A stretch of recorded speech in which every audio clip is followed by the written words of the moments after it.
talk. We want to hear from Lester and Leslie. Let's talk. We're on a journey, come along with me. Let's talk.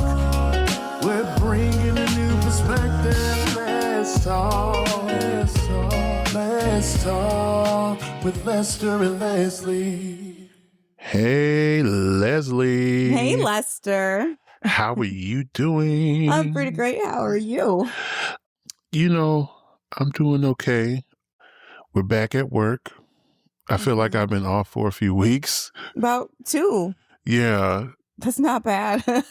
I love when it's slow like that, but like getting back into the groove of things is just, and then we've got these like goals and stuff now. It's a new year. Yeah. You know what I'm talking about? Yeah. So I call mine my sight board, SIGHT, just like the bingo, BINGO.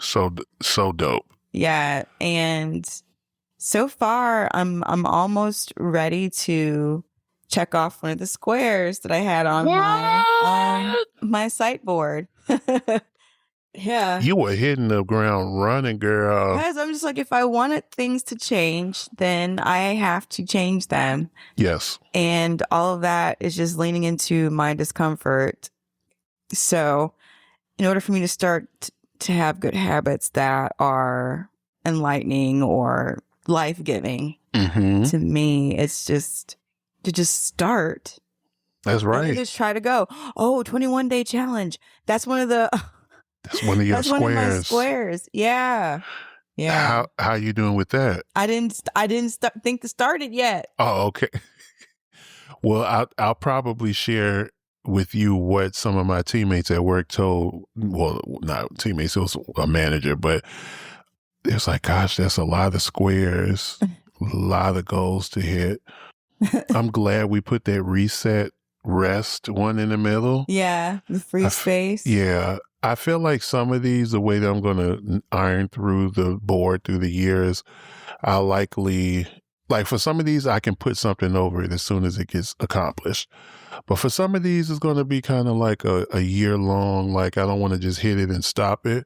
I want to be able to hit it. Like the 21-day challenge, I feel like the purpose of that is for you to get a habit in your bones, right? So as it takes, what they say, 21 days to form a habit. Yeah. Yeah. So for some of those, I think I'm going to just I'll address at the end of the year. And did you put a 21-day challenge on yours? I don't have a 21-day challenge per se. I have very specific, like for instance, working out 5 times a week, 5 consecutive weeks in a row, right? That's a form of 5 times 5, that's 25. Yeah. So let me just explain like a little bit of what we're talking about. Yeah. So this year we saw, did I come across the reel or did you come across the reel? You came across the reel. You always find the cool shit. Thanks. Yeah. So I came across the reel on Instagram and dang it, I probably should give flowers since I'm referencing it. Do you know who they are? I can pull them up. Yeah. Okay. Yeah, you pull up, I can explain. Yep. So I saw on Instagram through reel that there was this group of people who created a bingo card instead of like a vision board, because we did a vision board. Me and Lester did a vision board 2024 in 2024 for 2024 in in the Jordan year. So 2023. Oh my god. For the year 2024. Yeah. And I guess we didn't get to 2025 because obviously that was a rough year. Yeah. I know for me. Very rough. For me, that was a rough start too. That's right. Yeah. Didn't start off. We both had anyways, go ahead. Woo. So this year, instead of just doing a vision board, we made a board that was more purposeful, with more intentions on there. And we made it based off of the bingo card. Yeah. Shout out to the Sky Diaries _ that's the THESKYE DIARIES _ on Instagram who created the reel that she's referencing of the bingo card vision board kind of concept. It's so dope. We can repost that on our Instagram. Yeah, we'll repost it on our Instagram and reference it in some of the videos of marketing. And we'll make sure to leave the link. That's the important thing. Yeah. With the post and everything. So look in our bio as you're hearing this for the bingo board. Yeah. So we created one ourselves, and in each square are goals that we wanted to complete this year or work on completing in hopes of getting at least a bingo. I don't know what the reward is for. It's a self-gratification. Yeah, reward. right. It's just to knock them all out. And then obviously for the reel that I saw, the prize was whoever gets like all of them blacked out, like last, has to like pay for a vacation for a group of friends. Oh, like, they rich. Like good luck. I might be able to get you a hamburger at McDonald's after having to invest in some of this. I got a lot of expensive things on my board. I might have to like rewatch that. Like I thought it was something. Was it that? Is that what it says in the description? You know what? If it did, I completed mine with my mother. Whoever gets the first gets taken on vacation by the loser. Yes, you got the memory of a elephant. It comes and goes.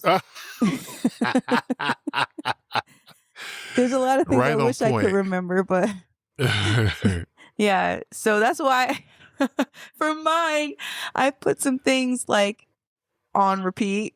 So one of the goals that I have for this year is to write some 10-minute plays. And I put that throughout the board 3 times. So my goal is to write at least 3 10-minute plays. And then also is to read a book from my bookshelf. And I put that on my board 3 times. You got a lot of books. I do. And I need to read them. Because some of them I have not broken the binding on because I'm just like, oh, this is a great book to have. And then they don't read it. So I need to read those books that I have because they're very good books. And even get into the habit of utilizing my audiobooks and my local library. Share with them what you suggested for me, because I thought that was a really good idea that I put down both in my mind and on my notes. So what I suggested was that I know for me that whenever I read a book, my mind kind of wanders. Me too. Like, I've fallen asleep before. Yeah, like totally fall asleep, like straight up after, because I think my eyes just get tired from just going to doing the same thing. Yeah, it's very relaxing. Yeah. And, but I'll be getting good books and my mind just drifts and it just takes me like a year to finish one. So, or if that. So I suggested to read along with the audio just till I can just get my brain to try and function on the plot and hearing it. And then I can probably wean myself off of there or listen to the audio book, while I'm doing something like washing dishes or, driving. And then I can come back to it when I come back home on the couch and maybe just read. Right. So it's just like an interchanging of ways of getting the same story, different mediums, but like I'm trying to get back to actually reading an actual book. So by doing that, like I was able to get through it a little bit quicker than usual. And and so like that just gives me kind of like a carrot or it just feels good. Like, oh, I just finished this and, I can, read along a little bit quicker. Like I'm conditioning myself. Does it also help with kind of like retaining to the because information? Because a lot of times I have to go back and read something or Me reread too, all it. the time. Yeah. Because I'm like, did I just hear that right read that right based on what I'm reading right now? And you know what I'm saying? So I do go back. Same thing whenever I watch shows. Like it's the most annoying thing. Yeah. I especially always if have to go it's back. a good one that you like. Yes. Just like I don't want to miss anything. I don't want to miss something. shit. Yeah. Yeah. So I watched Sinners like 5 times. And obviously you found something different every time you watched it. Every time. So I'm pretty sure anybody who appreciates like plot or whatever when it comes down to how a story goes, Mm-hmm. those things you pay attention to. Yep. So Love that suggestion. yeah. And yep. So I've got the board and then I've got notes attached because I couldn't put like the whole story for every point on the board. I want to remember certain details. So I do have that as a note for my 3 books. Yeah. See, now I put a lot of like little achievements or little goals on mine on repeat. You went full on, every square is different. So you got 25 things, including the rest reset. Yeah. Which is right in the middle. Mm-hmm, that's the free space one. The free space, right? Yeah. So, I'm hoping you get a bingo or 4 corners or. Me too. And I let me tell you something. And I was telling a friend about, who was I talking to about this? Somebody. And it'll come back to me. I was just like, when me and Leslie did this the first time, I think it took us like maybe 6 hours for the 2024 one. This one. We were out late, really? Was almost 8 hours, like a full work day. But when did we start though? Well, now granted, when we do go through the process, this was both for the vision board and for this bingo card exercise.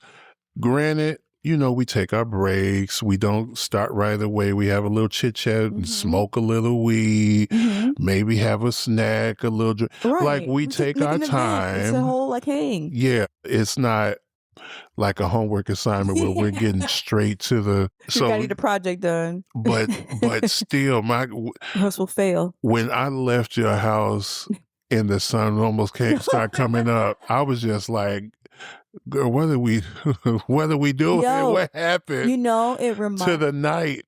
Remember when we used to hang out and it was when you were seen at the club, right? And at the joint, and we would be out until like daybreak, pretty much. We go to Clark's, remember, for breakfast, I guess, at that point. Yeah.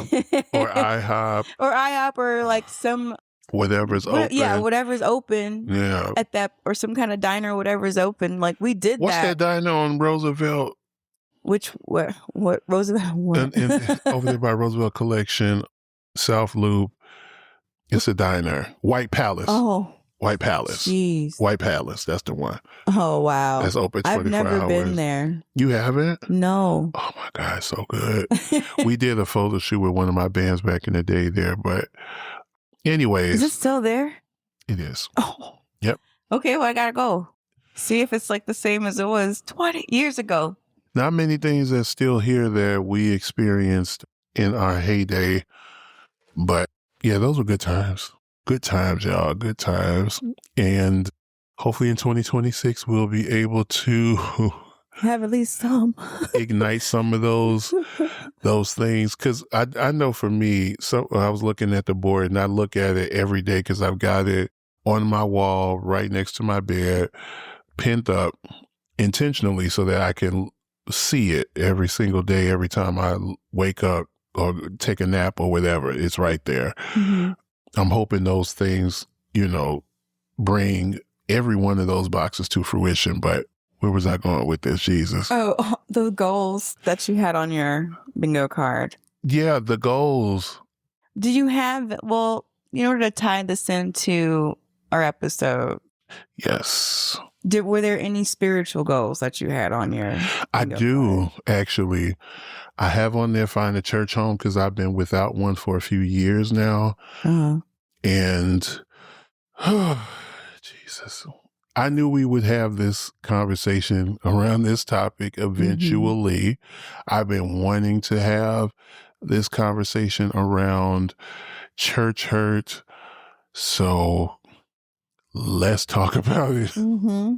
Let's talk. Church hurt. I'm trying to think if it's best to go.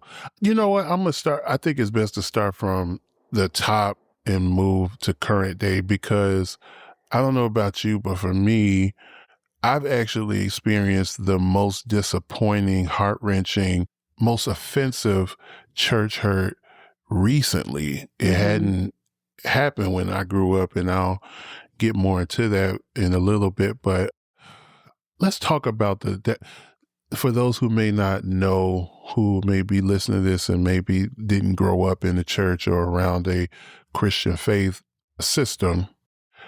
Can we maybe talk about what church hurt looks like? Do we have a definition for it? Yeah, there's a big definition. Okay. And church hurt is the emotional and psychological pain experienced as a result of negative experiences within a religious community or congregation. My God. So that's the general explanation of it. Most of this stems from situations where individuals feel betrayed, rejected, judged, or mistreated by fellow church members or leaders. And it refers to the pain or emotional distress caused by experiences within a religious community or organization. Although churches are supposed to be sanctuaries filled with love and acceptance, they can sometimes become breeding grounds for exclusionary behavior, hypocritical actions, my God, or spiritual abuse. Jesus. And this type of hurt can manifest in various forms: rejection due to one's beliefs or lifestyle choices, judgment from fellow churchgoers or leaders, and manipulation for personal gain under the guise of spirituality. And the list goes on. Wow. Yeah. So, yeah, with you reading it, do you know where did that definition come from? Do you? This is from so long ago. Hold on. Okay. While you look that up, I'll tell you. Yeah. I'm more assured in what I just mentioned, in that the most recent situation that I ran into, and when I say recent, meaning like in the last few years with my last church home, fits more of that definition than any of the other kind of minuscule situations that I had prior to. And I'll kind of explain, I think, for me, why it lands like that for me. But before I dive into it, do you have who wants to go first? Well, I guess, like, since your church hurt for you has been more recent. I will go first because my church hurt is from, when I was younger. Okay. And it was more of in defense of my mom. Okay. Because of how the church treated her with certain things. And like it was very passive aggressive. Because I went to, I'm really going to be general with this because it's like, gosh. Are there people that you're still connected with today? I'm not sure. I don't think so. I think that they have left that church. Okay. Because of like the way that leadership changes after the patriarch dies and, somebody didn't get what they were supposed to get. And then that splinters the congregation. And then the wrong people are in places of leadership who are exploitative. Right. I saw Unprepared. or undeserving. And a lot of what I saw didn't make sense. There were people who were in the pulpit that had a little they were just living really nice, with the cars. Okay. Lincolns and Cadillacs. Prosperity preachers? No. They weren't prosperity preachers? No. This was. But they were living a prosperous lifestyle. Well, they were living extravagantly. And it was very status symbol like. This is a Church of God in Christ. Kojic. Yeah. So they act a fool in there. Well, I mean, it's so, but it's fun though. When it comes, oh yeah. Lots of theatrics. I know. Yes. A lot. I mean, it is I don't want to say Bridgerton, but the fashion and all the fuss over all of these suits for convocation and all the revivals and making sure you have your best white suit or whatever for first Sunday presentation, all of that and especially with my mom, she had a suit for every week of the year. Come on, Mom. That's what it seemed like. Or she styled it to make it seem like it was something different, you know? Because she prided herself on like looking really good. Presentation. Yeah. That's a part of the performance. However, it was just strange to me because there was these churches that were in neighborhoods that were not reflective of what I was looking at on the pulpit. You know, are you saying you saw a wealth disparity between the community in which these pastors and leaders led? Yes. Yeah, it did. See, and at a very young age, I'm looking at that and it doesn't make any sense. You figured it out at a young... I was at least 10. You know what I'm saying? At least 10 or 11. And God bless the child that's got his or her own. Yeah, but she better not say nothing. You know? Right. That's the gotcha. See? But anyways, I'm sorry. Go ahead. Because if I was a bad kid, I would have been like, look, this doesn't make any sense. Right. How do you have people begging outside and the pastor came in here with a Rolls Royce? And asking the congregation for more. My God. The offering, okay, so the offering portion of the day of services would probably be longer than the service. Would probably be longer than the message. Were they the type of preachers that they're making fun of now in the media, the black pastors, where they say, shut the doors. Do not let anyone out until we get the goal of $100,000. Shut the doors. Lock the doors. I'm sure they wish they could have thought of that first. Ooh. But no, it was not that. Okay. And the doors probably needed to be fixed. And that probably would not have been successful to do. Trying to barricade folks here until they... Right. It'll just break off the hinges or whatever. That's hilarious. Yeah. It's disgusting. So I put together, like, I'm just like, why, you know, obviously you want to make sure that the leader of your church is taken care of. And he was. But it seems like that level of extravagance was not, it didn't make sense for where the church was and for who the congregation was either. And a lot of times I even witnessed it where my mom was, saying, don't worry about it. And I was overhearing because obviously she was going to tell me, but somebody was trying to decide whether they should pay for their medication or put that into the love offering. Wow. Yeah.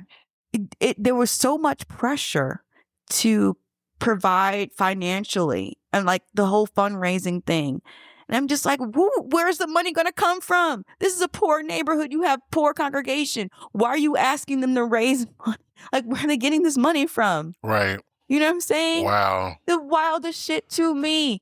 And I was just like, I can't stand it here because service would be so and then the community outreach, I think it just it wasn't enough for me. It was not enough. Yeah. And them like talking about, like raising funds for different things around the church and whatnot. And I'm just like, there's some kind of mismanagement here. The roof fund, pastor's wife fund, the birthday fund, the love fund, the airplane fund, the we just want some more fund, just a tip fund.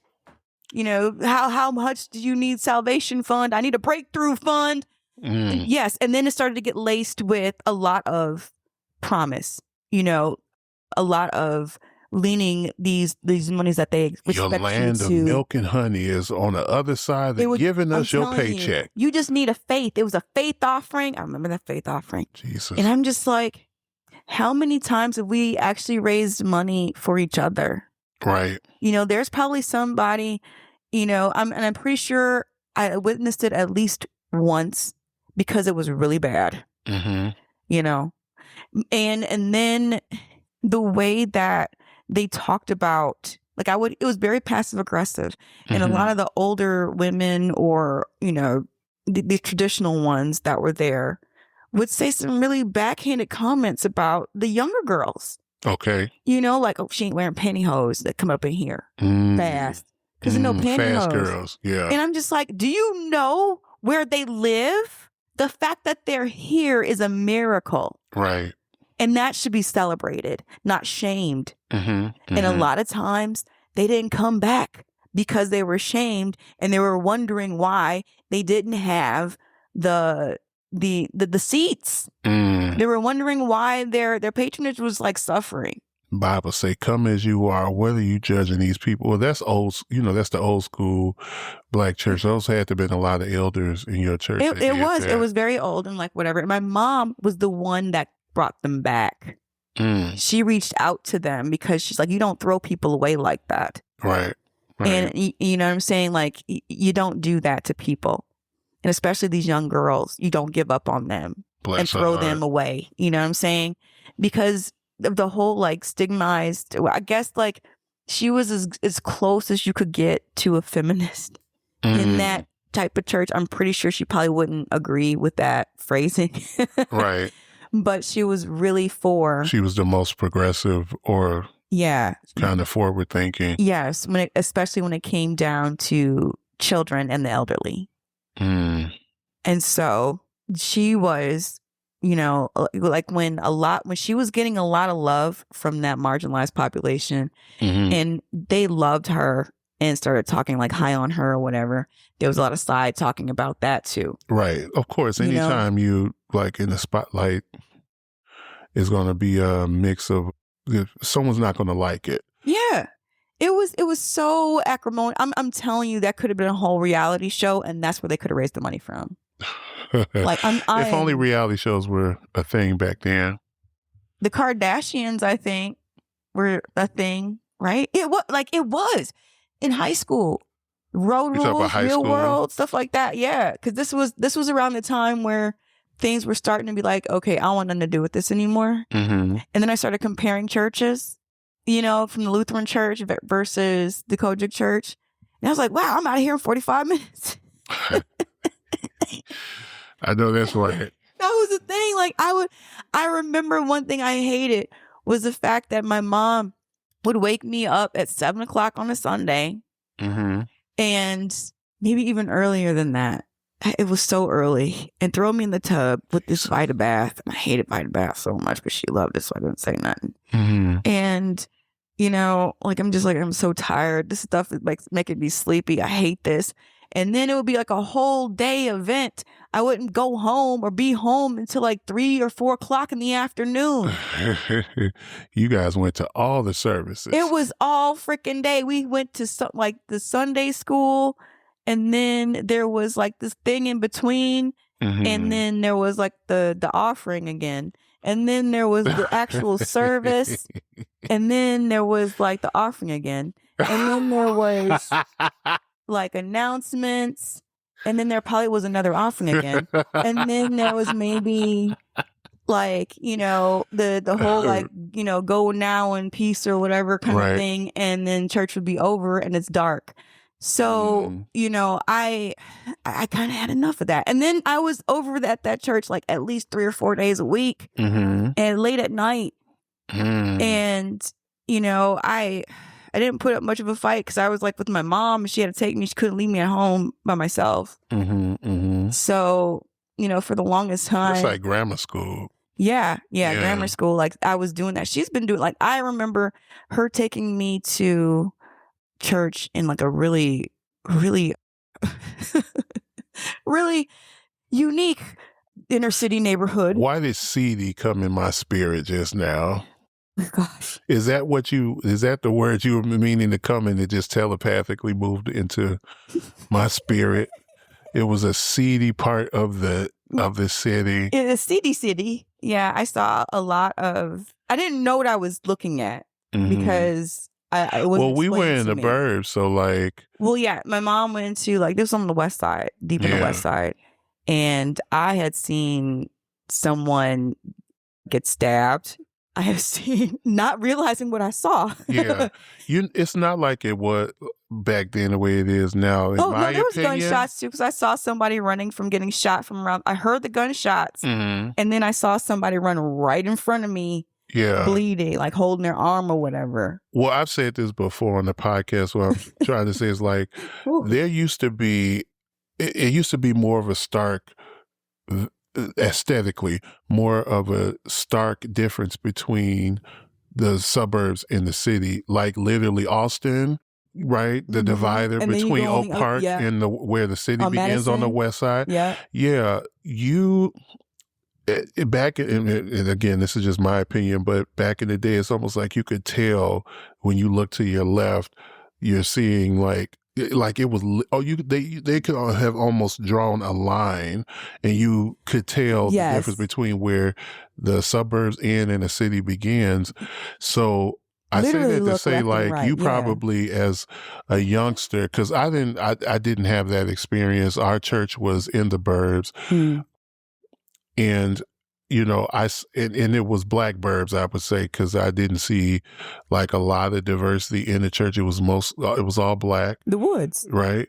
In Broadview, actually, is where it started off in Maywood when I was a child, but they moved locations. Broadview is where my childhood church ended up before it got moved again, and we moved the church. But anyway, there's a stark difference. So the reason why seedy, I threw that up not to be shady, but like back then, I knew when I was in the burbs versus in the city, there was differences aesthetically, and there's things that I saw on the west side that I did not see even in the woods. Now, again, it's not like that now. I don't think that like that line is blurry as shit now.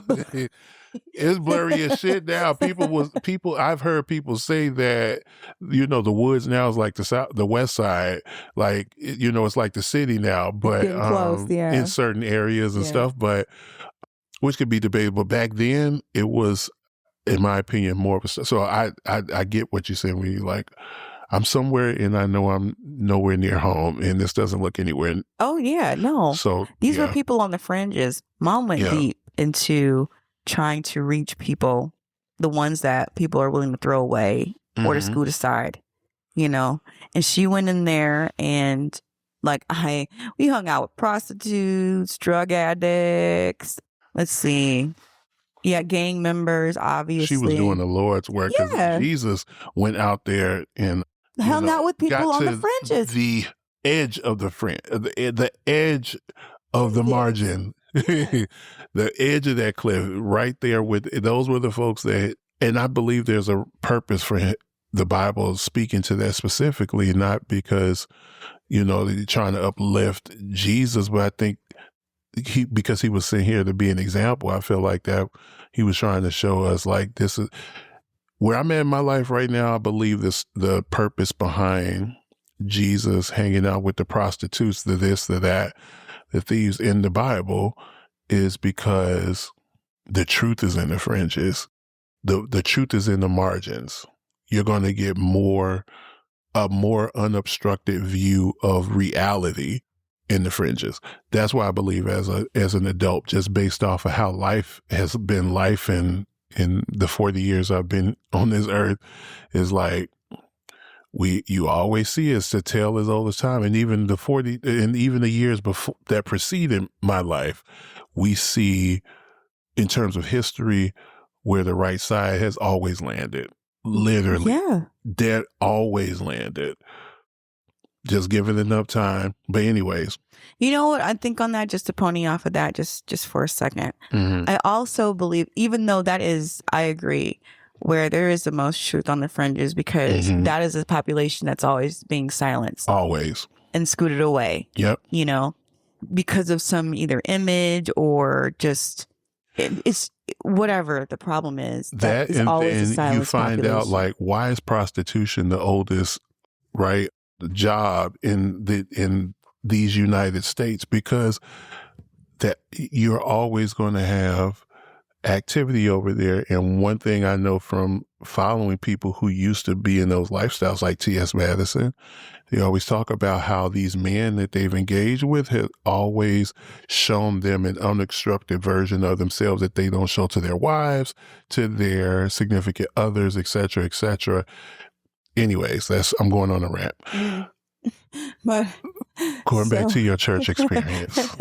Well, just to go back to people on the fringes, I feel that Christ, or that Jesus, also like held those people close and near, because those people, if not, there's a verse in the Bible, it's like, of the least of these, you know, where. That's right. What you do to the least, you do also to me. Right. And so, like, life matters so much to the point where we have to care the most for the ones who, you know, are the little guy, you know, who are the most marginalized, who are on the fringes, who aren't doing so well. You know what I'm saying? The ones who are unaccepted according to whatever societal norms that were created to move the freaking goalposts as to who's acceptable and who's not, Right. or who gets to win and who gets to lose, you know?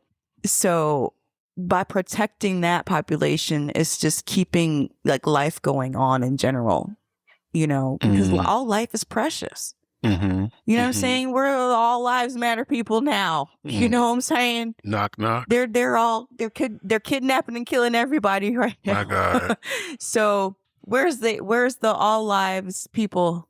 Well, we're hearing. I mean, obviously we're hearing about like the bullshit, but I'm just saying, like, you know, I that's where I feel like, you know, where the fringes, we're protecting and keeping people afloat who are on the fringes as much as possible, and caring about them and keeping them close is important. And it's more Christ-like than anything that anyone can tell you about, like, it aligning Jesus to whatever this nationalist movement is. Right. You know what I'm saying? Which he would be so far from if he was here, but super far. But let me ask what I'm feeling in my spirit, which is a really positive kind of thought. So we've been talking a lot about like the positive messages and positive kind of experiences, or the experiences that I feel like we should have gotten from our church experience.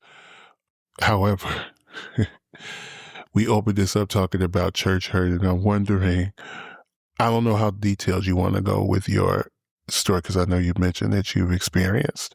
I mean, it's not, like I said, it's not so much towards like anything particular. Right. Okay. It's not. It's just the whole disparity of things, of what I saw. Do as I say, don't do as I do. Yeah. And that like kicked off that whole, you know, oh, she's quiet. Oh, she's, you know, doesn't say anything, or, oh, you know. You went moot because you was like, something ain't right. Yeah. I mean, obviously, mom didn't really want me, which is the weirdest thing too. We're probably going to talk about assimilation in another episode. But it's one of those things where, you know, I was made to be good, or it was looked upon as a good thing when I kept my mouth closed. Yeah. Or it was looked upon when, you know, I just sat there. I didn't move. You know what I'm saying? Maybe colored in a book or whatever. And that hurts you. Well, yeah, because there was a lot of questions I had. I couldn't make friends with them, which was crazy to me. Like, I'm there with all these people, you know, but I'm not allowed to talk to anybody. And I guess that was her way of protecting me. Yeah. You know, because she was aware that, you know, I could enter into something, you know, I'm a very sheltered child. Right. Kind of like almost. We didn't live like that. Like, that was so far from where we lived. Do you think she kind of tagged you along so that you could see or get a lesson on how bad it could get? Or is it just, oh, like no one can watch you, like a scared straight? Or is it just like, child, I ain't got no babysitter. You're going to have to come along with me with my mission work? That.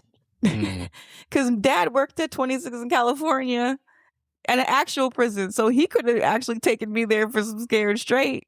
But yeah, that'd been too much. And he knew it too. I think he took my sister there for that. But no, it was not anything about to like, I don't think it was to show me the difference, like intentionally. It was like, all right, I can't leave you at home. Got it. But I got to do this and you're fine. Okay. Just don't talk to nobody. Okay. And that was it. You know what I'm saying? Like, didn't ask very many questions. I was just looking at everything. And I feel that like throughout like my mom's whole life here, especially with listening to all the televangelists and all of the, you know, the revival updates and keeping up with all of those things. She went to those things like I went to concerts. You know? That's where she found value and purpose. Yeah. Yeah, I get that. Yeah. That was one of the things. Well, let me ask: are you done I'm before I done. transition? I'm done. I'm done. So that's one of the things I was actually going to point out with me and my early kind of church experience. The thing that attracts me then, and I didn't have language for, and still attracts me to this day, even with the bullshit I've gone through with some of these churches, is the community aspect. There is, even if we go back to when Christianity was forced upon us, right, in slavery, it's my belief that we found a way as Africans at that time to infuse our spirituality within this thing that they forced upon us, and we injected it like we tend to do with everything that we, Mm-hmm. right? Everything that we do, we always add a That little sauce on it. juice. We Yeah. have a little sauce. I think we brought that spirit, and that's why even our church experience, the Black church is a different experience than, the other Christian churches, because I feel like we've infused the spirituality that we had already ingrained in Africa into this thing and made it ours. Mm-hmm. So I'll throw that out there. Community is the thing that I get from a church home. That's how I was raised. So I'll kind of start off, as most of you may know, I'm a PK, I'm a preacher's kid. So my dad was a pastor, and I feel like, of course, there were messages around queerness, Leviticus, all of that was spoken about, but it didn't hit me then. I didn't associate myself with those messages then. So in terms of like church hurt, I didn't experience that back then. I only experienced church as community, as almost like we do school, right? This is something I have to go to. We have to do this. There's no, oh, you can't go to church. Like everybody's going. We all have to get up same time every Sunday, Wednesday nights for, Bible study, choir rehearsal. When I involved myself in the choir, my mom was a choir director and mistress, growing up. So we had to go to those, and we'd be in the back of the church while they rehearsing. Also, like I said, is a performance part of it that if you ever go to a Lester J show, a production that I put together, like a dedication concert, one of the things you'll always notice, especially if I have a venue that allows me to do this, which is usually most of the time, I'll like start from the back of the room and make my way to the front with the first song or the intro.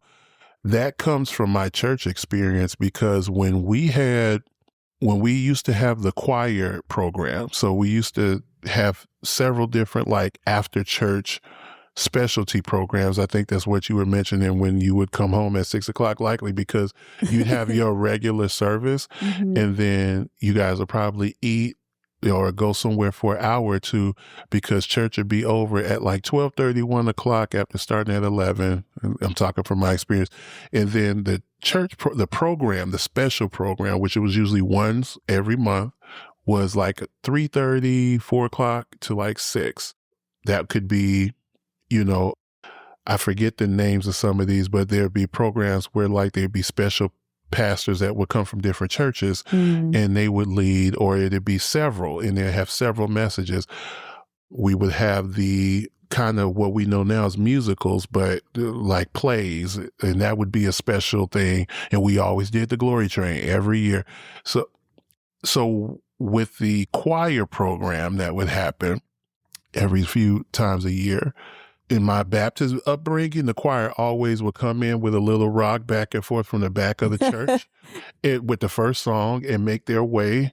And sometimes they'll have a little step where they go back, like maybe they'll have a little choreography, but it was always starting from the back of the church in some sort of choreographed step from the back to the front. And that's how the choir program would generally always start. I get that from church. I get that whole concept from my church upbringing. So I'll start there. I have nothing but positive memories when it comes to my church experience. It's infused into my childhood. Like I said, we started in Maywood, transitioned to Broadview. After that, after we left our childhood church, my childhood church, and moved, one of the assistant pastors became a full-time pastor at a friend's church that was in the West Side in the city. The reason why I spoke the way I did earlier when I said describe it, seedy. We were, the church was off of Independence and... Oh, that's enough.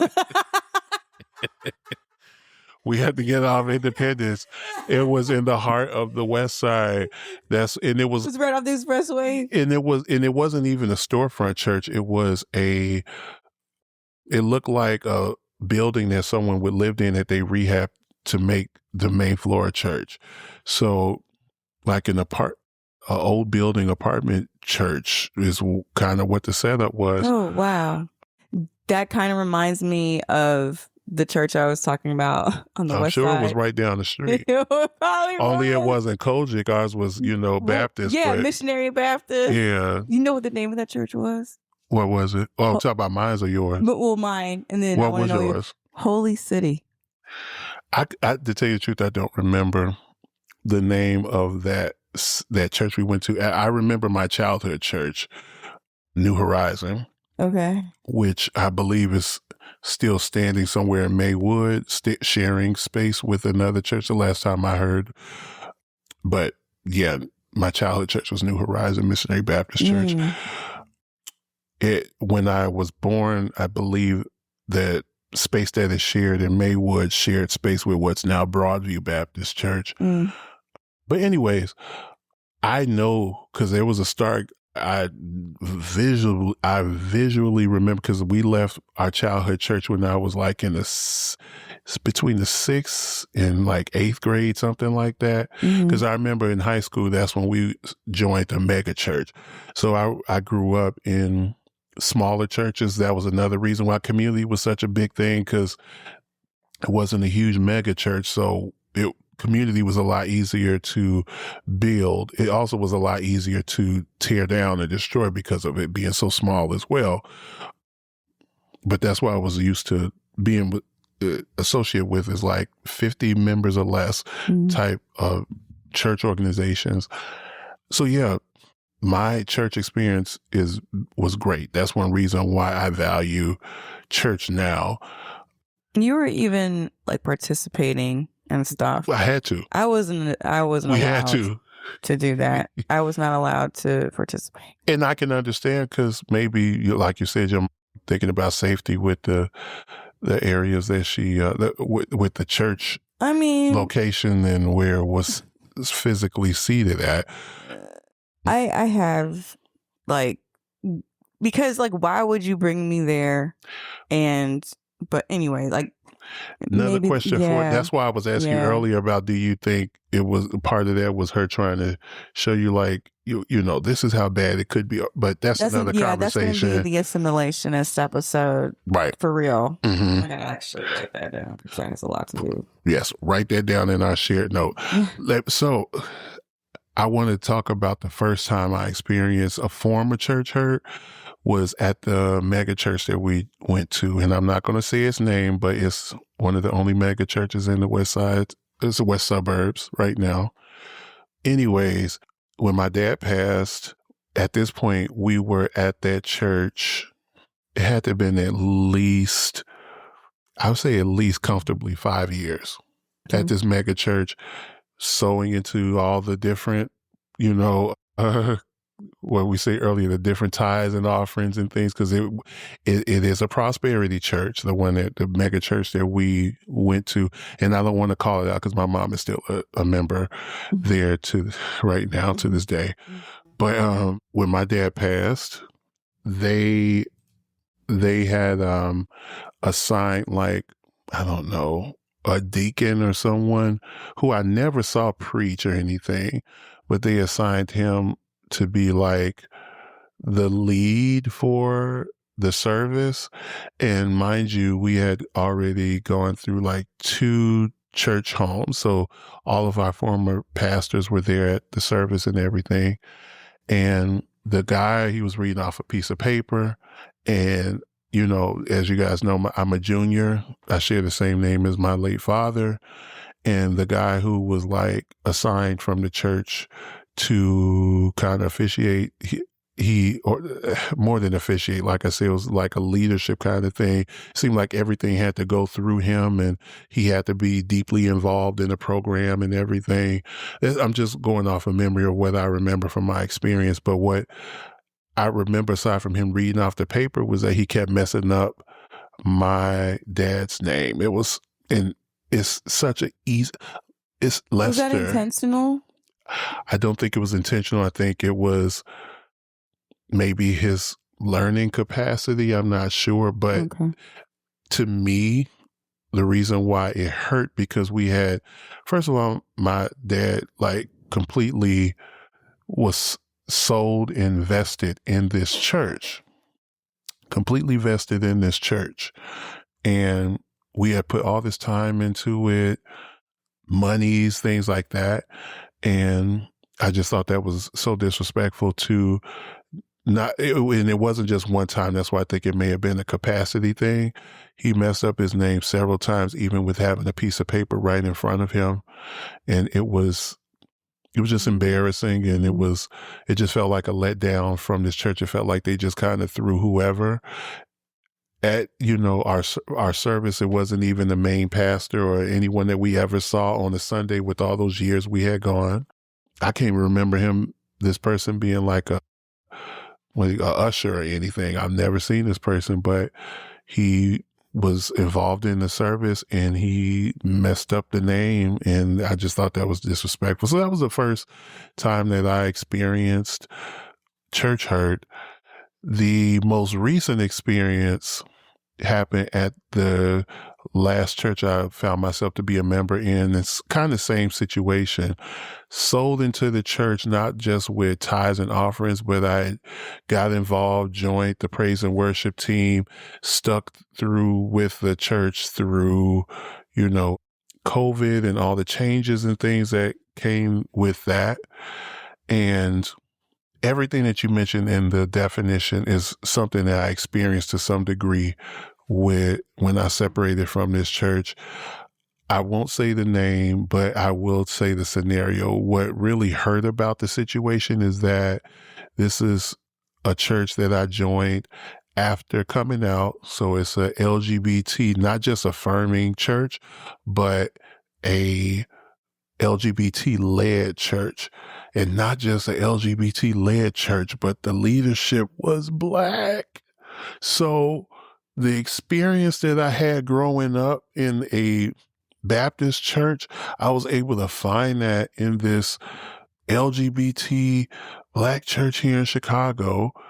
And even when I think about it now, it still is so disappointing to me.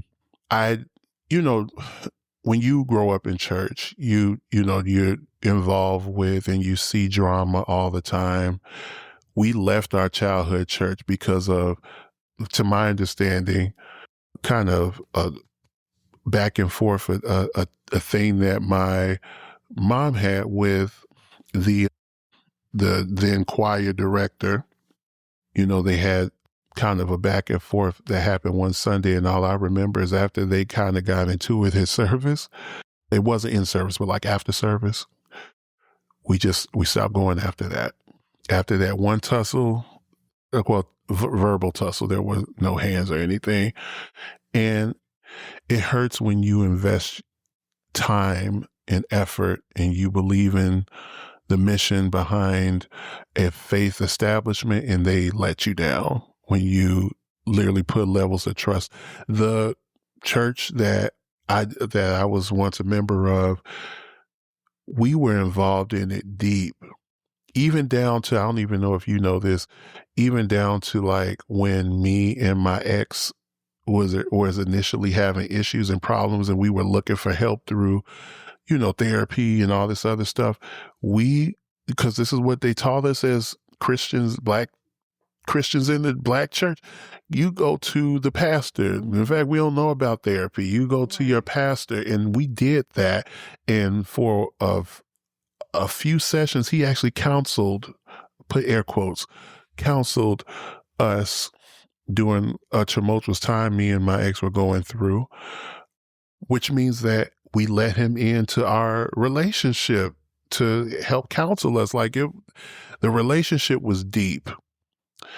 And I recognize now part of the issue was just really terrible communication.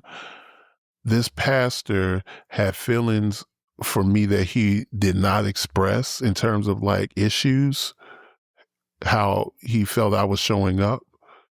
And unfortunately, what he did is that he kind of held them in his back pocket until something happened where he can bring it out and use it against me, weaponize it against me.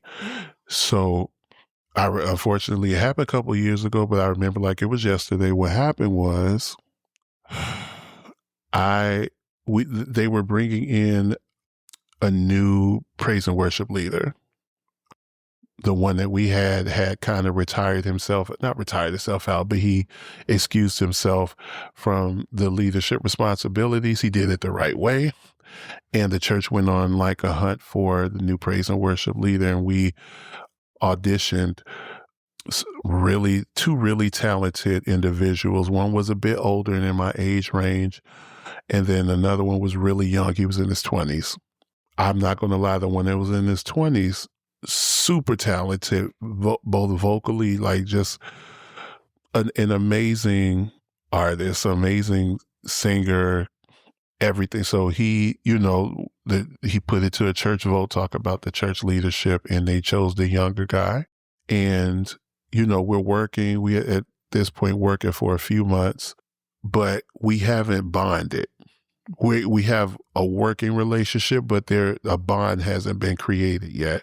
And we were getting there, but this thing started because we were, praise and worship. I'm serving in a church in the praise and worship team. And just talking from my experience, this praise and worship leader had made a comment about the tenor section, right? And with the group the praise and worship group that I was in, the tenors were the tenured ones. We are the ones who were there prior to. All the other sections were brand new. They came with this guy that they hired. The tenured tenors. The tenured tenors, exactly. He made a comment specifically to us that my friend, right, who was also singing in the praise and worship team, didn't like. I didn't care for it either, but what really pissed me off was this person who normally doesn't engage in or get offended easily, and also is a friend of mine, got offended by this comment that was made during one of the rehearsals. And I said, you know what? I'm going to do this the right way. I'm going to ask the pastor that we speak with the praise and worship leader, that I speak with them and tell them like, hey, didn't like this comment. You don't know what's like that yet to kind of talk to us like this. And, moving forward, let's figure out how we're going to interact with each other in a way that's both effective and respectful. That was the intention. So first of all, it took the pastor months, like 2 months, to actually fulfill the request, kept scheduling, reschedule, whatever. Once we finally sat down and I aired out my grievances, the pastor, not even this praise and worship, but the pastor who I had all this trust in, turns and says, well, Lester, you're showing up to praise and worship, Sunday with glasses on, and you're doing like all these things. I had no idea that he had grievances where all of a sudden just came pouring out after I asked for this meeting to speak with, the praise and worship leader about this comment that he made that was unsavory to us. I didn't think it was appropriate. It was too much. And now all of a sudden it stopped becoming about what I brought us together for, and it started to become about his personal grievances with me in this meeting in front of somebody who I told you that made this terrible comment that we didn't like, and we need to iron this out. You stop making it about that, and now it's about this stuff that you should have brought to me prior to this sit down. Has nothing to do with this sit down. So that's what the seed was planted then. We fast forward a few months. We notice that there is a musician who is, and mind you, a lot of the folks in this praise and worship team at this time, a lot of them, not all, were working musicians. So there'd be some times where I wouldn't be there on a Sunday because I'm gigged the night before outside of, Illinois or something like that. So it was a lot of that.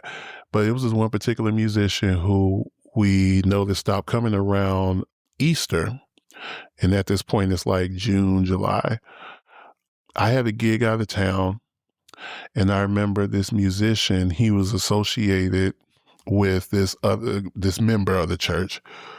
And this member of the church was a friend of mine. I was out of town this particular Sunday, so I didn't see him, this friend. But when he called me, he was like, "Hey, I missed you in church, whatever." I was like, "Yeah, I was gigging."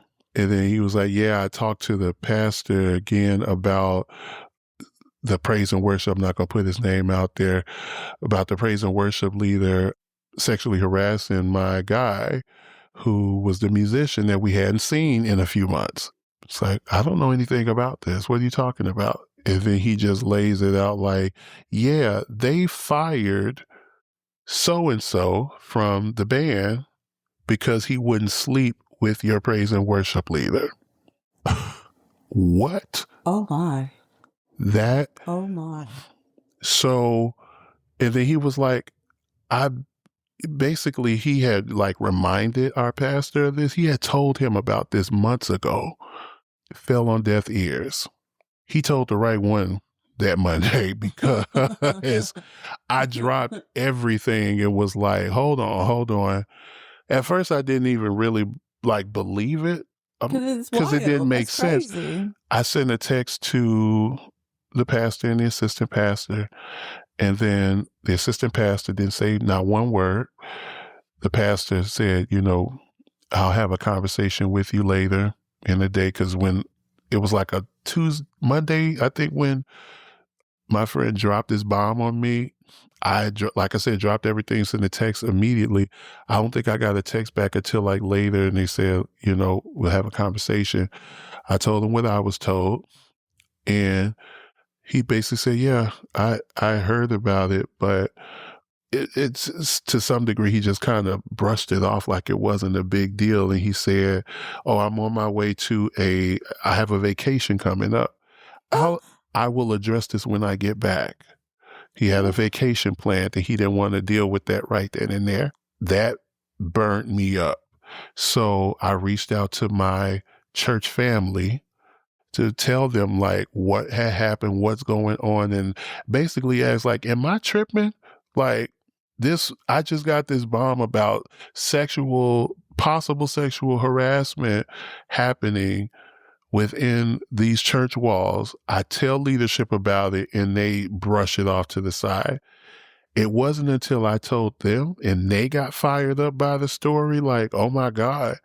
And they started speaking out. Now, all of a sudden, the pastor wants to have a meeting. Now, all of a sudden, we need to address this now. So basically, as long as the story was hidden and buried, and it's only one or two of y'all that really know what's going on, maybe if let's try to brush this off let's put this under a rug. This isn't important. Yeah. That was the beginning of the end. We had the meetings. And then now it's not just me, but it's all these, church members who are all serving too, to some capacity. Some in the choir, some are doing usher work, stuff like that. And I say that also too, that these folks, we weren't getting paid initially for the praise and worship team. So when I started singing with the church in praise and worship, they only played, I think, the leadership in the band. The praise and worship vocalists weren't paid. After time, we ended up getting paid. But then you also had the ushers that were helping, like giving people programs and all those kind of things when they come in, like advertising the church and speaking highly on it and all these things, completely out of love. They're not doing it because they believe in the church and the messaging. So all these people, it's like all came at him at once. And then all of a sudden, that's when he said, I want to address this before I go on my vacation home. How did that conversation go? It was like a conversation, I think, after church. And initially it was supposed to be an open forum, but it was like, and there's some details in between. So after they, raised concern, they then decided to like suspend the praise and worship leader so that they can investigate. Not something that they wanted to do initially. Keep that in mind. It wasn't until it became more than just me speaking. And then all of a sudden, that's when all this change and all this attention on this issue happened.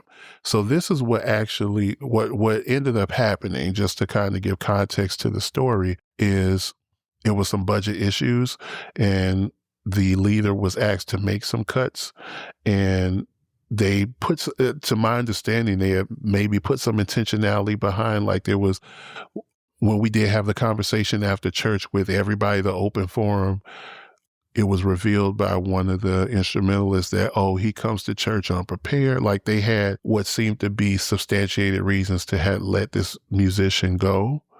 But from his perspective, because what he revealed, so I spoke to this musician, obviously, and got his side of the story. He has recordings, text messages, all these things. So it's not just his word. He actually has receipts to back the word. And from his perspective, I can understand when you're being flirty with leadership and nothing comes from it. And then all of a sudden, a month later, you're getting walking papers, when they say they have budget cuts. From his perspective, it looked like, you cut me first because I did not sleep with you. Okay. I consider that sexual harassment from that perspective. Well, yeah, because that's an abuse of authority. Right, exactly. And mind you, I want to say again, this leader was young. So one of the things that I knew right away, I didn't necessarily put the burden completely on him. I feel like in my mind, I'm like, this must have been your first leadership role, right? In this capacity. You're not emotionally intelligent. Right. That frontal lobe is still developing. Cortexing. Right. And also too, there's empathy there too, because I knew at his age, I wasn't ready to, I wanted to, be a big shot and lead. Talk about my corporate job, not in like a praise and worship team, but like I had some very high ambitions that I probably still needed to do a little bit of living and learning before getting into that spot. So I had empathy for him eventually around the scenario, because it could have been that, budget cuts, have to see who's the weakest link, get everybody together, the musicians, not the vocalists, because none of us knew what was going on. But apparently all of them knew what was going on. Maybe you got together with the musicians and they all kind of tallied and voted the person out by way of, the right way. But from his perspective, it looks like, I didn't sleep with you, now I'm out of a job. And unfortunately, that's another part about the learning too. Like, if you've never really had a leadership type of position, you don't know that it's not okay to flirt with your direct reports. Well, I mean, you should know, because that's one of the things that they, enforce in the workspace. They do that in a workspace, but this is an unconventional workspace. He was given no training on what it meant to lead. So he was just given the position because of his talent and, bring what he brought to the table on the talent side. But leadership is more than just how talented you are. It's also about how you get along with people, how you communicate, et cetera, et cetera. Like all the things that we know. But went with the older person. Huh? Should have went with the older person. Should have. I would probably still be a member of that church. We would probably still be at that church, me and all my church friends. That timeline would have looked like. However, because of the way that leadership was handling, this is pretty like an HR violation. I'm telling you. And the way that this pastor handled that by just brushing it off until they get, back from vacation. Like, first of all, you're not a CEO of a corporation My God. that has, 10,000 employees. Right. Like, that is not the way that, unless you delegate that to somebody, maybe the assistant pastor or whatever, there's like, that should not have been something to just, throw under the rug and run and, walk off. Like, in fact, there should be even more urgency as to get that resolved because of the fact that you could get some heat from the rest of the congregation. Mm-hmm. But, leaving things like that, not being accountable, especially, the fact that people counted on this person for leadership. You know what I'm saying? Your spiritual walk is connected to your leadership at your church, directly connected. Right. It was handled like he has an HR department and he's a CEO of a Fortune 200 company.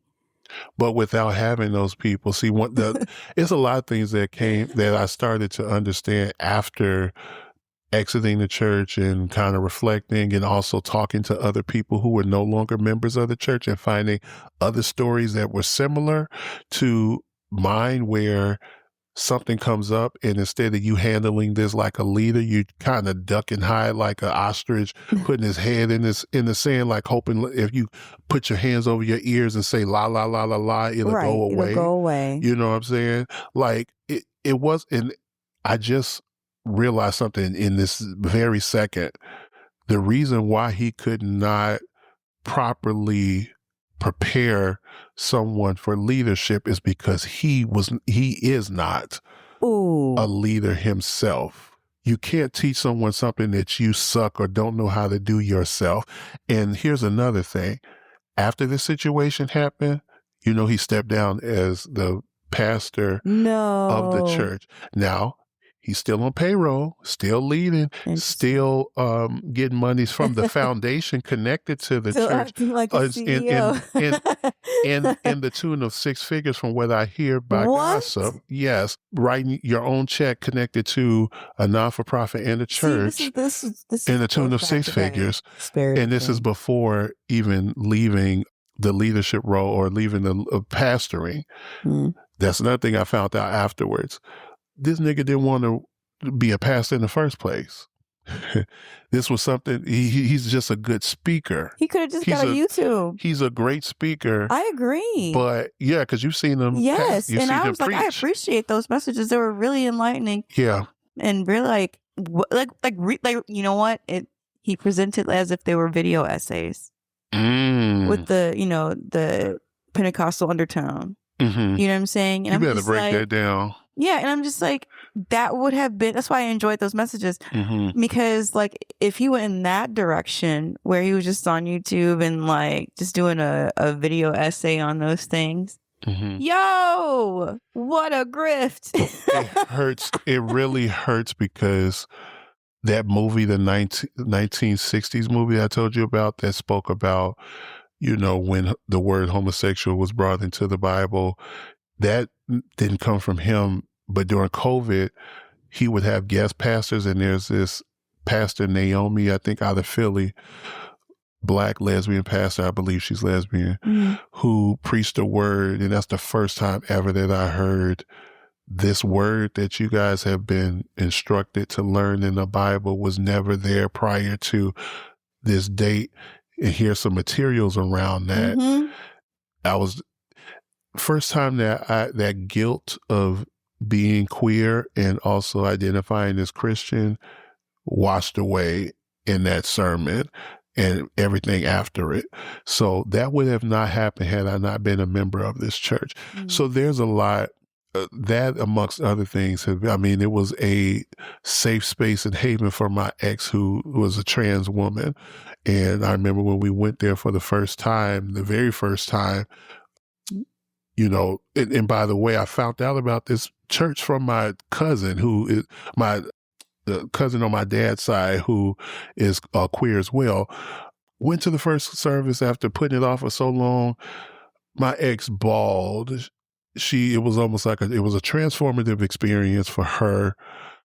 My time there had been transformative, and it hurts that things ended the way it did because of cowardice, because of a man not being able to fess up to his, his shortcomings, and having the desire to do right by people who you were, I'm assuming, had a calling to lead, but not being prepared for the weight of what that actually looked like, just wanting the check and, not caring about the souls and the people that are entwined with this faith community, letting your ego supersede your heart and humanity.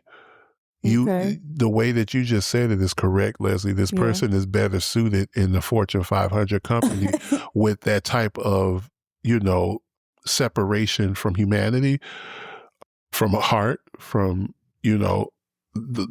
those things that I believe.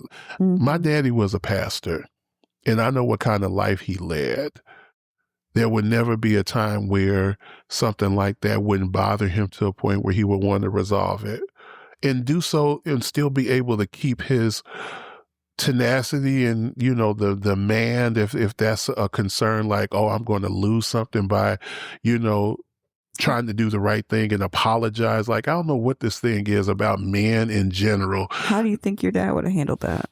It would have been a conversation, because here's the thing. When that thing happened with my mom and that choir director back when I was in 6th grade in my home church, I remember my dad was the one that said, you need to both sit down. And he used, which he has often done, the whole concept of a man leading the house, right? My mother would adhere to that. So if my dad would say, hey, we're going to sit down and talk about this, there was no ifs, ands, or buts about it. So you utilizing your powers for good and saying, I know you just got through, having this bit with this person and you in your emotions right now, but we're going to talk about this now. I remember seeing that. And that's not the first time that I've seen him exercise his powers in leadership for good. Now, they didn't resolve whatever tiff they had, right? Because we ended up leaving our childhood church. However, it's about where your intention lies. It's about where your intention lies, and it's about what actions you put behind those pure intentions. I believe people speak through their actions. When I approached my former pastor with a grievance with leadership, your first thing to do with me was to chastise me for things I didn't even know about, that you never brought to me. You kept stuff in your back pocket to use against me, and that's not something that someone would do that cares about me and my spiritual walk, right? Like, if you had these grievances, you've always had my number. At this point, I'm a member for years. Through COVID, through this, through that. You wait until I have an issue to bring something to me that is diabolical, and it's just not good-hearted. There's nothing good that's rooted in moving like that in a church space. You have to realize that when you've been raised in an environment where the church was a positive thing, where you saw great leadership and you saw amazing community, you didn't have a lot of demonizing, but like your mom, bringing people in, those kind of things. Like, when that is the example that you were raised in, that bar is pretty high. So when you run into those same type of people with those same titles in the world, and they act just like the world, like I told people, I said, this experience for me was almost like a work experience, only without the protocol, without HR, without the training, without the oversight. There's this committee that all of a sudden the church started to tell people. I remember in one of the 3 meetings I was a part of after the fact, when they were doing all this come together after service and get people's opinion. they reveal to us, oh, there's a leadership like board and these are the people that are on it. It's like, when did this happen? After did you guys just put this together after the drama happened to try to cover your ass? Because it just so happens that one of the people on the board, their full-time job is a lawyer, And there the was one only female that's on that board, at least at that time, just so happens to be a lawyer.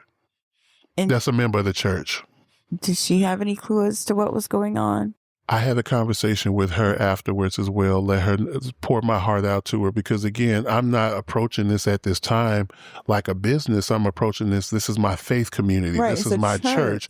So I'm thinking that if I speak to you human to human, that you'd be able to empathize with me and understand where I'm coming from.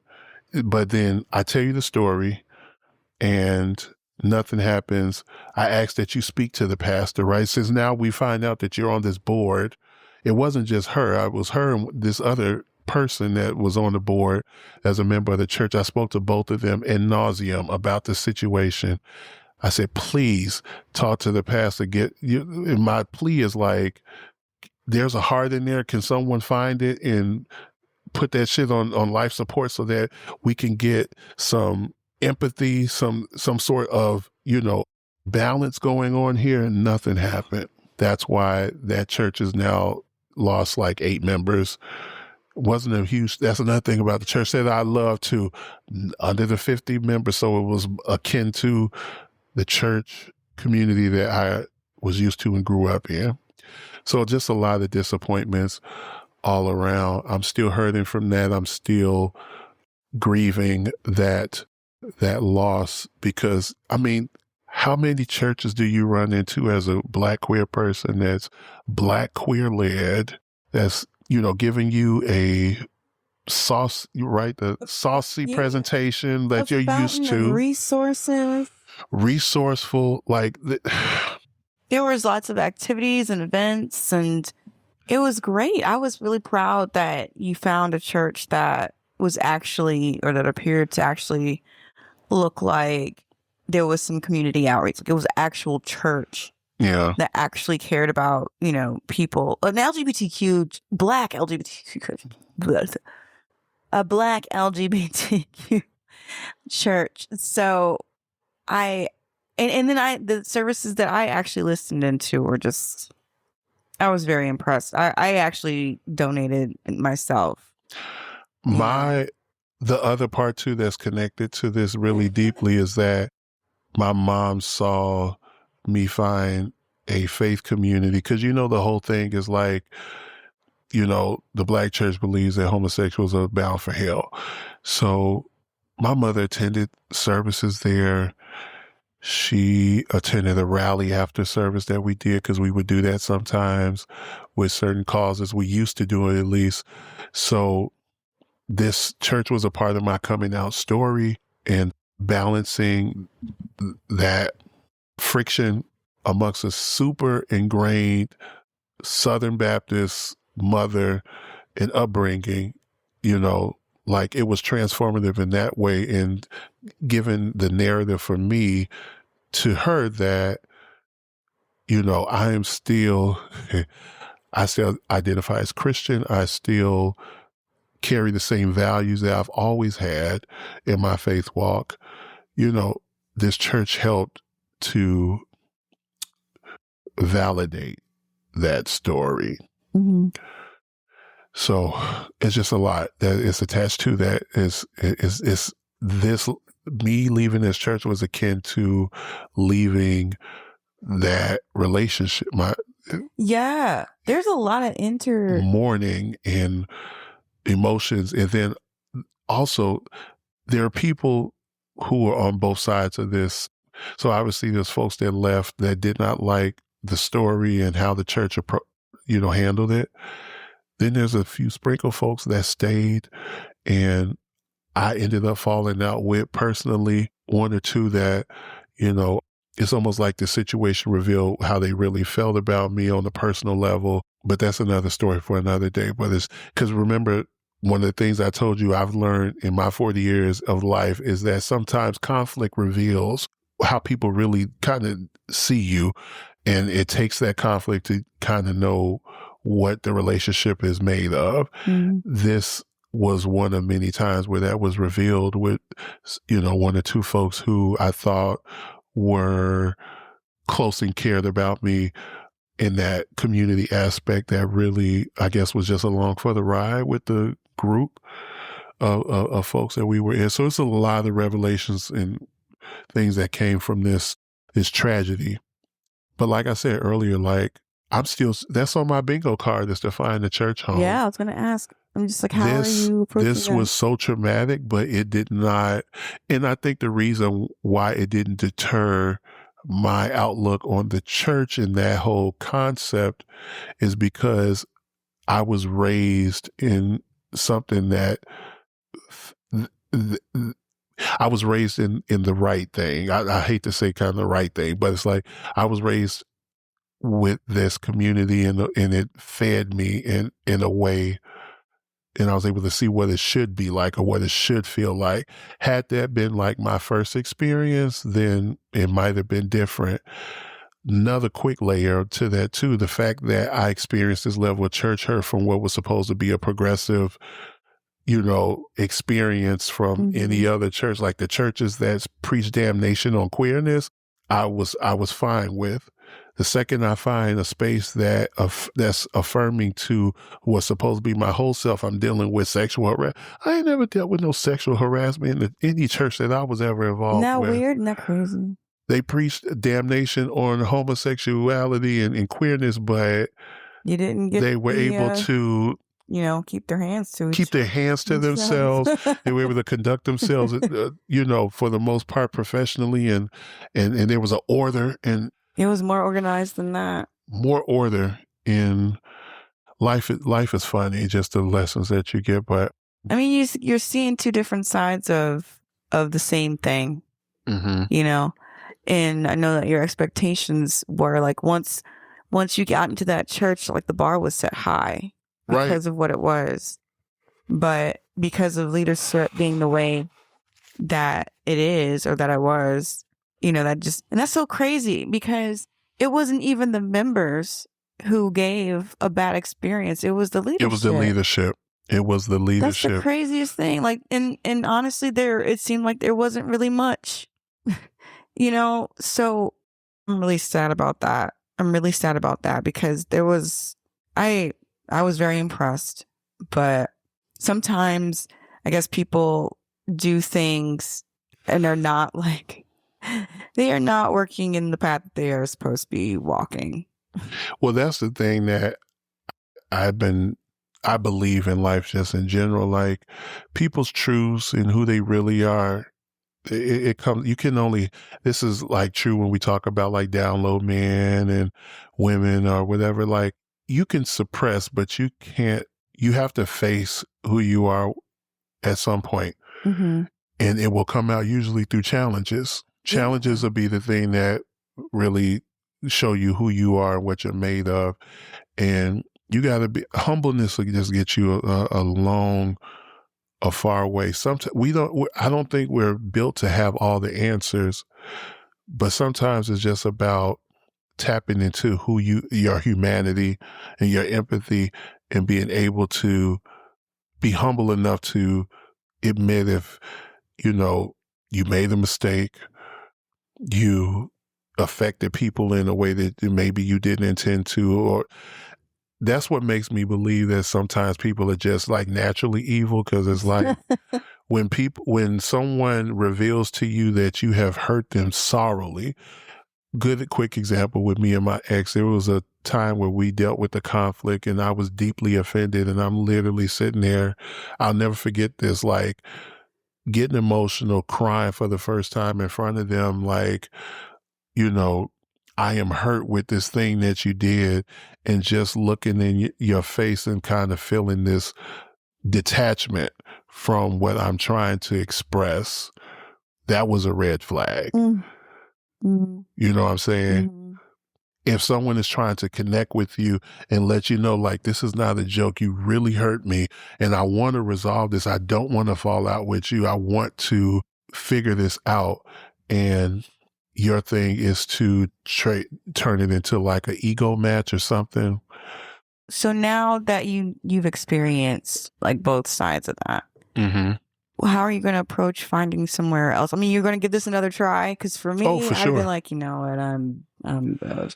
I mean, I have taken, it's been some downtime for sure, but I've got it on my 2026 bingo card too. Yeah. Because me and that group that I mentioned that exited that church, we've gone to a few churches doing church hopping, we call it. Oh, so And- you have a group. Yeah. That's so nice. We kind of see, again, that community aspect. Like I didn't completely lose out when I left that church. Your I was membership's able, a package deal. I found that out through community. We stuck together. So we have gone church hopping. There's a few churches that I want to try that's a little bit further out, that hopefully Powerhouse Chicago is one of them. That I hear is a Black LGBT led organization, not just here, but like they have a network all throughout the country. I'm dying to go there. Again, I have a sweet spot of what it's supposed to look like and feel like the Black church experience. So I have something to chase after. Well, I was just about to mention, like now that you know what to look for, now you know they're out there. Right. You know, sometimes we experience things because we need to see what we need to know. Yeah. Those life lessons. Yeah. Yes, exactly. We need to know the lesson. So I guess maybe I'm jumping ahead, but what was the lesson for you based on this experience? This experience taught me.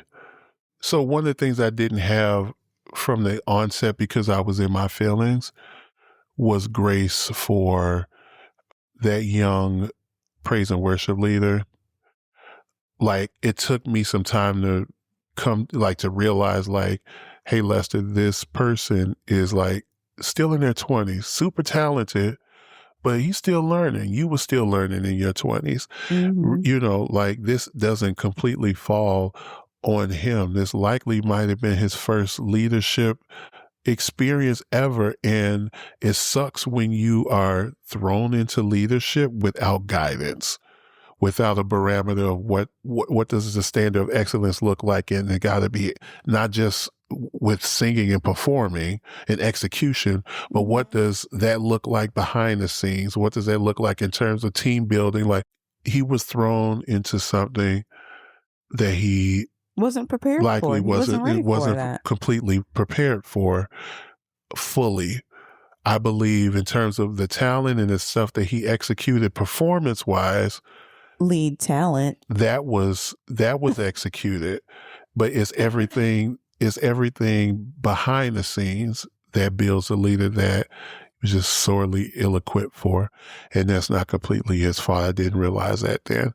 The other thing too is discernment with leadership. I feel like because this was the first time I saw a Black queer preacher preaching to the things that made sense to me at that time in my walk with my spirituality in tandem with my sexuality, and coming to terms with that. Cause I was, like I said, I just came out around that time. Well, not just, it was like a year or two before we start going to church. But a lot of times when we see something that we connect with or vibe with, sometimes, and I've known this about myself when it comes to relationships, sometimes you can say I've jumped the gun a little quick, get attached really quick. So discernment, right? Since I've experienced this now with the next one, don't see myself, falling so heavy within, the church norms that I was raised in, and applying that to whatever space that, I go to. Maybe some of those expectations that I had of that pastor were unrealistic. Maybe, him retiring should have been something that should have happened years ago. Maybe this was not the right walk. Maybe he was not called to be a faith leader. And the fact that I just so quickly assumed him in that position that just kind of goes under that discernment umbrella. Take a breather next time, and serve the church and separate it from the person. That's another thing. Because again, just like a new relationship, like all the feels of a new relationship and all the things, all the butterflies, and falling into a lot of stuff blindly. There were folks there that had stories about things, but I always chalked it up to like, oh, it's just, church drama that's involving them. My pastor can't do no wrong. It's kind of culty. The lies you tell. Right, exactly. It's very culty. Yeah, this is a very flavored cult. Mm-hmm. Yeah. So those are the kind of the lessons. I'm glad I got through, I'm still getting through it, but I think I'm ready and have the capacity to open my heart to another faith organization. So I'm hoping to achieve that in 2026. How about you? Nah.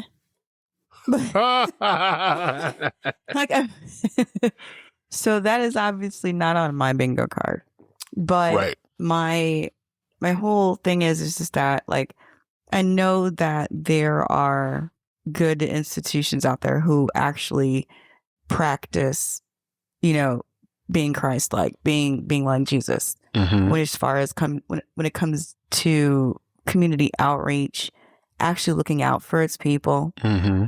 and just making a space that can accommodate everybody who wants to come in without that whole like level of exclusion, because a lot of times there's these churches that will offer help, but the only way you can get it is if you become a member. Mm-hmm. Or are you? We've seen that with some of these little viral reels where people are calling into the churches and saying, oh, they're acting like they, a single mom, I need baby formula. Can you help me? No, sorry, I can't. Yeah, we're crazy. Seeing that. Yeah, crazy. So why are you here? Because you're not paying taxes for your establishment. Exactly. So, and part of the reasons why you're not paying taxes because you're saying that you are, using your resources to help the community, to help the people, to offset the costs, mm-hmm. From the government, right. pretty much. Mm-hmm. But that's another conversation. But it's just like when there are, I do believe that there are actually, because like we'll see it, like Saint Sabina, Father yes, Flager. Father Flager. You cannot deny that man actually works for the community, mm-hmm. is actually in the community, right? And he's not living some lavish like Gucci freaking suit, new Gucci suit every week kind of thing, and bragging right. about it and saying, oh, if you could have it too, you just have to, have some faith and put it in the bucket. Put it in the bucket, the airplane fund. Red envelope. Was a real thing. Was a real thing. I guess I'll more than a notion. Should I put that on Instagram? I mean, we're not saying the name, but, no, but it's still there in the West Burbs. Yeah, like there's some of y'all who are members there, if you are, know exactly what we're talking about. I'm not gonna shit on your sunshine. Nope. You know what I'm saying? If you are enjoying yourself there, enjoy yourself there. Mm-hmm. However, the purpose of these types of institutions are to be a place for community outreach and inclusion, and to be a safe space for those who are in that community. Despite whether the faith is, the faith is the club part of the whole thing.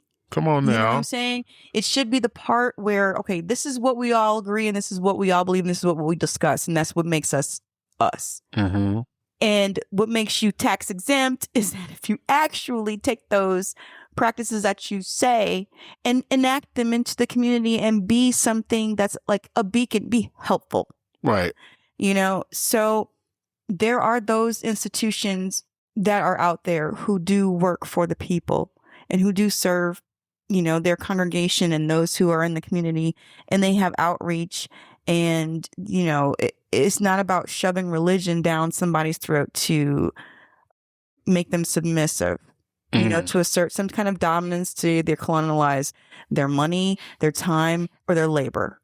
You know what I'm saying? So speak on it. For me, I'm paying a lot of attention to those things, I'm kind of leaving religion and putting more time and effort into my faith. Now it's just like, if there is something that I am really concerned about, I do have people who I can talk to.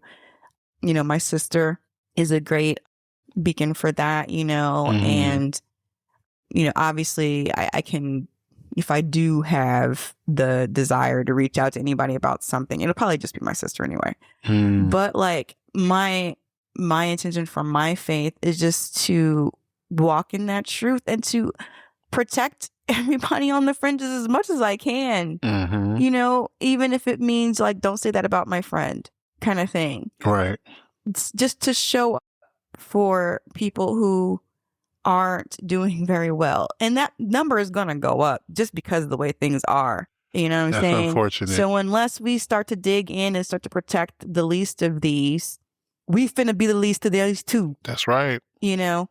So I guess that my lesson, well, it's more like my expectations as far hopes for the future. My hopes for the future is that maybe, I mean, I don't ever see myself being involved in a religious institution because, like, right now, theater is You're church. trying to start your own too, remember? Oh, yeah, that too. I'm working on that too. I'm going to start my own church. My friend wants to do a cult.